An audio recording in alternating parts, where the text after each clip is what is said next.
മുഖ്യമന്ത്രിയുടെ ഒന്നേ പറയാനുള്ളൂ, ഈ നാടിന് കാവലായി ഭാരതീയ ജനതാ പാർട്ടി ഉള്ളിടത്തോളം കാലം, ഈ രാജ്യത്തിന് നേതൃത്വം കൊടുക്കാൻ നരേന്ദ്രമോദി ഉള്ളിടത്തോളം കാലം നിങ്ങൾ പറയുന്ന ഈ വിഘടനവാദം ഇന്ത്യയുടെ മണ്ണിൽ, കേരളത്തിന്റെ മണ്ണിൽ നടപ്പിലാകില്ല എന്ന് വളരെ സങ്കീർണമായ ഒരു വിഷയം കഴിഞ്ഞ കുറേ ദിവസങ്ങൾക്കിടയിൽ കേരളം ചർച്ച ചെയ്തെങ്കിലും ഒരു കാരണവശാലും ഇത്തരത്തിലൊരു നിലപാടിലേക്ക് കേരളത്തിന്റെ മുഖ്യമന്ത്രി കടന്നു പോകുമെന്ന് ഞങ്ങൾ പ്രതീക്ഷിച്ചിരുന്നില്ല.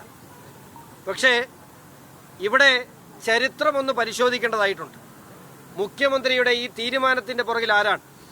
ഒരു സുപ്രഭാതത്തിൽ മുഹമ്മദ് അലി ജിന്നയുടെ കോലവും എടുത്തുകൊണ്ട് കത്തിക്കാൻ വന്നതല്ല യുവമോർച്ച. കാരണം ഇന്ത്യയുടെ ചരിത്രത്തിൽ വന്ദേ മാതരത്തിന്റെ ചരിത്രമെടുത്ത് പരിശോധിച്ചാൽ ആ വന്ദേ മാതരം മുഴുവനായി പാടാതിരിക്കുവാൻ പ്രമേയം പാസാക്കിയ ഒരൊറ്റ രാഷ്ട്രീയ പാർട്ടിയെ ഇന്ത്യയിലുള്ളൂ.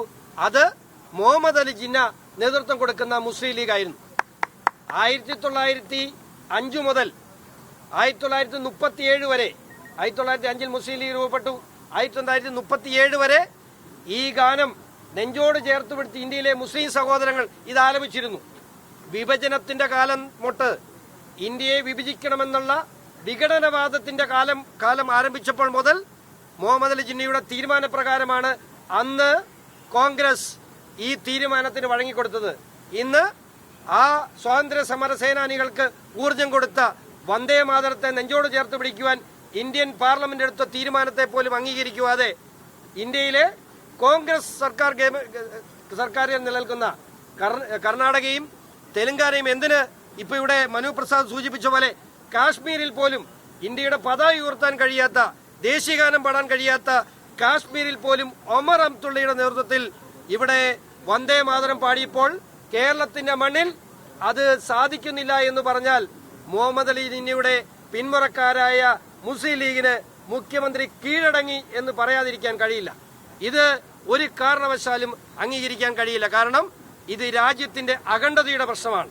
ഇത് കേരള സംസ്ഥാനത്തെ വിഘടനവാദത്തിന്റെ തുടക്കം കുറിച്ചുകൊണ്ടാണ് മുസ്ലിം ലീഗ് മുഖ്യമന്ത്രിയെ കൊണ്ട് തീരുമാനം എടുപ്പിച്ചിട്ടുണ്ട്. അതുകൊണ്ട് തന്നെ നിങ്ങൾ പാടിയില്ലെങ്കിലും കേരളത്തിലുടനീളം 15,000 കേന്ദ്രങ്ങളിൽ ഇന്നലെ ഭാരതീയ ജനതാ പാർട്ടി ദേശീയ ഗാനവും അതുപോലെ വന്ദേ മാതരവും പാടി. മുഖ്യമന്ത്രിയുടെ ഒന്നേ പറയാനുള്ളൂ, ഈ നാടിന് കാവലായി ഭാരതീയ ജനതാ പാർട്ടി ഉള്ളിടത്തോളം കാലം, ഈ രാജ്യത്തിന് നേതൃത്വം കൊടുക്കാൻ നരേന്ദ്രമോദി ഉള്ളിടത്തോളം കാലം നിങ്ങൾ പറയുന്ന ഈ വിഘടനവാദം ഇന്ത്യയുടെ മണ്ണിൽ, കേരളത്തിന്റെ മണ്ണിൽ നടപ്പിലാകില്ല എന്ന് മാത്രം പറഞ്ഞുകൊണ്ട് ഇവിടെ ഈ പരിപാടി സംഘടിപ്പിച്ച യുവമോർച്ചയ്ക്ക് എല്ലാ അഭിവാദ്യങ്ങളും അർപ്പിച്ചുകൊണ്ട് നിർത്തട്ടെ.